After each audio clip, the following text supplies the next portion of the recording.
En sílaba átona, ye y i se pronuncian de forma tan relajada que pasan a ser indistinguibles. Lo que se escucha es un sonido que tiende hacia i pero menos marcado, como a medio camino entre la i y una e cerrada. Antes de la sílaba tónica, весна, primavera, стена, pared, никто, nadie, блины, tortitas. Después de la sílaba tónica, палец, dedo, учитель, profesor, кстати, por cierto, делаете, hacéis. Fijaos en que la última sílaba de кстати y la última sílaba de делаете, o de cualquier otra segunda persona plural del presente, говорите, видите, o del imperativo, идите, слушайте, lo que sea. Todas estas últimas sílabas suenan igual, aunque en кстати hay una i y en el resto hay una ye. Esto hay que tenerlo en cuenta porque a menudo nos ocurre que intentamos ajustar la pronunciación a lo que vemos escrito, y nos esforzamos por pronunciar una i en кстати y una ye en делаете. Pero para un ruso son vocales indistinguibles. Кстати, делаете. Кстати, делаете. Por cierto, ahora escuchad esta palabra y apuntáosla para ir aprendiendo palabras conversacionales de uso habitual, que pronto las pondremos en práctica. Привет. Hola. Como vemos que hay escrita una i, nos parece claro que lo que suena es una i y debe escribirse con i, ¿verdad? Привет. Pues a muchos niños rusos que están aprendiendo a escribir les pasa que no saben si se escribe con i o con ye, porque, insisto, para ellos es un sonido indistinguible en sílaba átona. Y en este punto podríamos hacernos la pregunta: ¿y qué pasa con las contrapartes duras de i y ye? Es decir, ¿qué pasa con y e? Estrictamente hablando, y e por sí mismas no se reducen ni se neutralizan de ningún modo que sea relevante. Tengamos en cuenta que son vocales que tienen comportamientos muy distintos. Y nunca está a principio de sílaba, e es muy poco frecuente y solo aparece en cultismos o palabras de origen extranjero, con lo cual no es fácil ni tiene mucho sentido comparar cómo suenan en posiciones átonas. Así que en muchos manuales de aprendizaje del ruso se limitan a indicar que estas vocales no se reducen y asunto resuelto. Igual que he mencionado al principio en el caso de u y yu. Y probablemente es la opción más sensata. Decimos que y e en posición átona suenan un poco más relajadas y ya está. Высокий, alto. Эпичный, épico. Sin embargo, la fonética del ruso, aunque a veces no lo parezca, es un sistema muy consistente, en el que la relación entre consonantes y vocales es casi matemática. Por lo tanto, si recordamos lo que expliqué en la lección anterior acerca de que i y ye detrás de sh, zh, ts, se pronuncian siempre y, e, por ejemplo en держи, sostén esto, toma, уже, el adverbio ya. Podríamos deducir que si estas sílabas están en posición átona, también deben neutralizarse. Y pues sí, es una deducción correctísima. Жираф, jirafa. Жена, esposa. Ж, suenan exactamente igual. Шестой, можешь. Es como una especie de y, pero menos clara, ¿verdad? Bueno, tenedlo en cuenta, pero tampoco pasa nada si lo que os sale es шестой o можешь. Incluso puede que nadie se dé cuenta. Y ahora veamos el caso de ya. La reducción de ya en posición átona tiene un poco de intríngulis.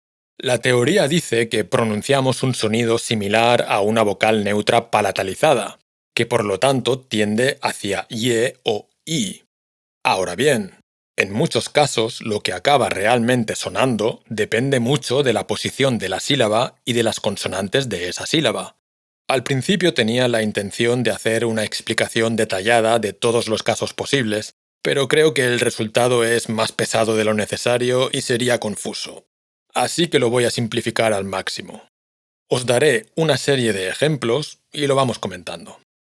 Время, tiempo. Песня, canción. Ahora vienen dos ejemplos muy interesantes. Здание, edificios. Событие, eventos.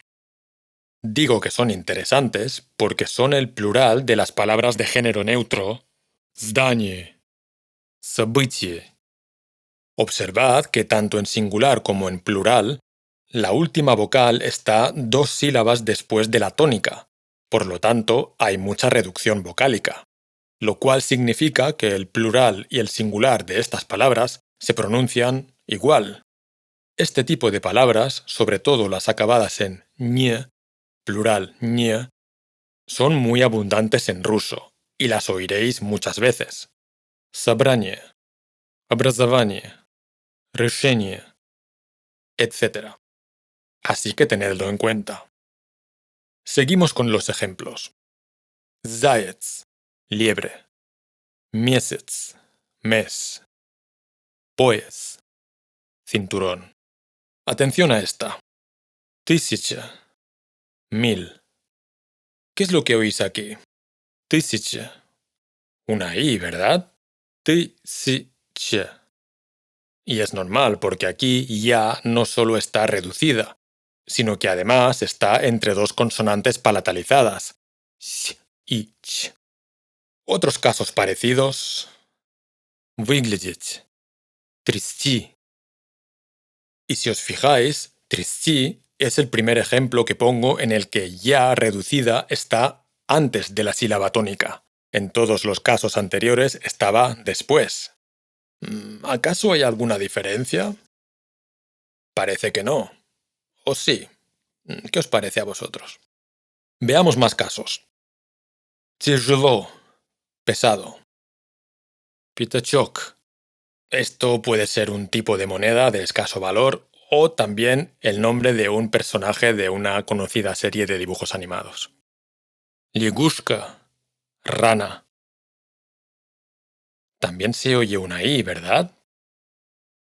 Y ahora los más interesantes. Язык, lengua. Яйцо, huevo. Ядовитый, venenoso. Es como una I breve precedida de una clarísima semiconsonante Y. Язык, яйцо.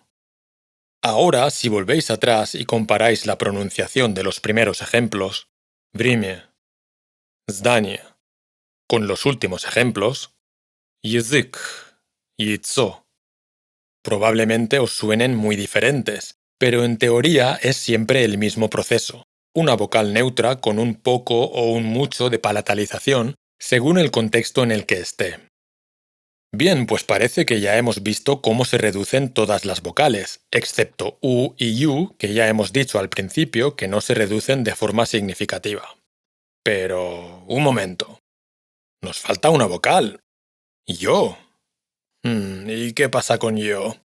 Tiene pinta de hacer cosas muy raras cuando se reduce, ¿verdad? Pues no os preocupéis porque esta sí que no se reduce lo más mínimo jamás de los jamases. Y es que yo tiene una particularidad, que siempre está acentuada. Dicho de otro modo, la sílaba donde aparece yo siempre es la sílaba tónica, y nunca encontraréis a yo en una sílaba átona. Por lo tanto, yo no se reduce nunca.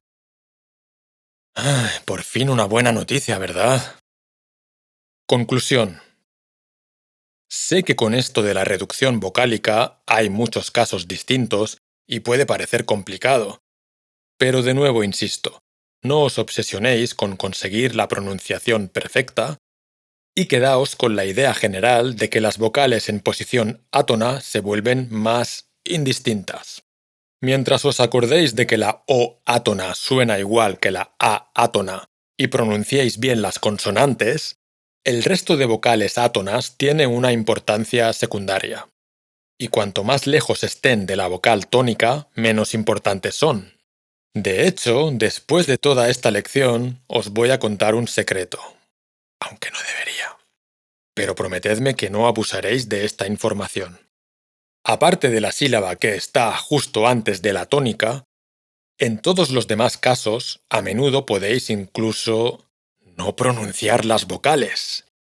Bueno, estoy exagerando un poco, pero escuchad lo siguiente. Moj, moj, moj, shas. Bueno, esta última ya es nivel avanzado, aunque en conversaciones la oiréis montones de veces. Y precisamente, ahora que ya hemos visto los aspectos más importantes de la fonética rusa, en las próximas lecciones comenzaremos a ver cómo funciona el idioma en sí, incluyendo expresiones y pequeñas frases que podréis empezar a utilizar en conversaciones básicas. Así que nos vemos en la próxima lección. До скорого!